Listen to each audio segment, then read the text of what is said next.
Uraibu ni ugonjwa wa kuweza kukata mahusiano binafsi. Ninapozungumzia mahusiano binafsi nazungumzia yule mhusika au yule ambaye ameweza kupata changamoto hii ya uraibu au maradhi haya ya uraibu, mara nyingi anaanza kuweza kupoteza mahusiano na yeye mwenyewe. Unaweza ukamwangalia katika baadhi ya vitu fulani fulani na kuweza kuthibitisha kwamba huyu mtu amekata mahusiano na yeye mwenyewe. Mwanadamu wa kawaida, kuna baadhi ya vitu ambavyo kabla ya kuweza kuanza kutumia vilevi, iwapo huyu mtu ni mraibu wa vilevi mbalimbali, kuna vitu fulani fulani alikuwa anafanya. Wengine walikuwa wanapenda zaidi michezo, wengine walikuwa wanapenda mazoezi, wengine walikuwa wanapenda kuweza kusoma vitabu, na wengine walikuwa wanaweza kuwa wanapenda kuogelea na vitu vingine tofauti tofauti. Lakini alipoanza kuweza kutumia vilevi na mpaka kuweza kufikia katika gereza hilo la utumwa, basi vile vyote alivyovipenda viliweza kupotea na kuweza kubaki na kitu kimoja. Hii pekee inaonyesha kabisa kwamba huyu mtu amevunja mahusiano na yeye mwenyewe. Lakini pia kuna mtu mwingine alikuwa ni mtu wa kujipenda sana.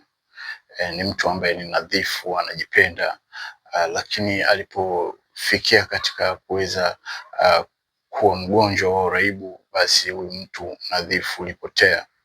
Lakini wengine walikuwa na ndoto mbalimbali katika maisha. Nakumbuka miaka ya nyuma, aidha mashule au wazazi wakati mwingine walikuwa wanapenda kuweza kuuliza vijana wao au kuuliza watoto wao kwamba unapokuwa mkubwa unataka kuwa nani? Hakuna hata mmoja ambaye alichagua kuwa mraibu.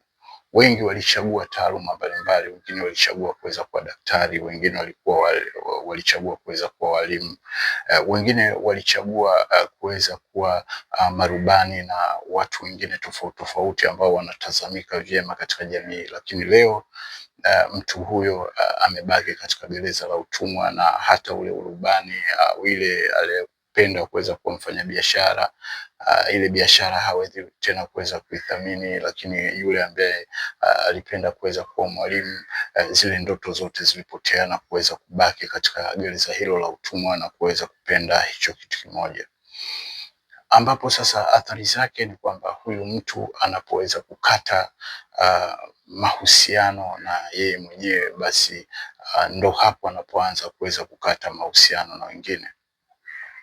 Anaanza kuwa mtu ambaye hana mahusiano mazuri na watu wengine, lakini pia anaanza kuweza kupoteza mahusiano hata na Mwenyezi Mungu wa ufahamu wake. Kwa hiyo kupitia mifano hii michache tunaweza kusema uraibu ni ugonjwa wa kuweza kukata mahusiano.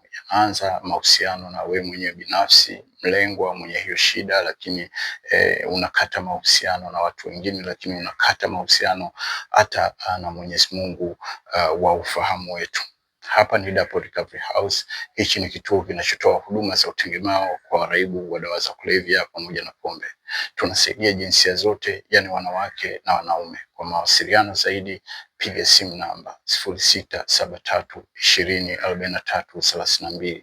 Uraibu ni ugonjwa, saidia usiathiri.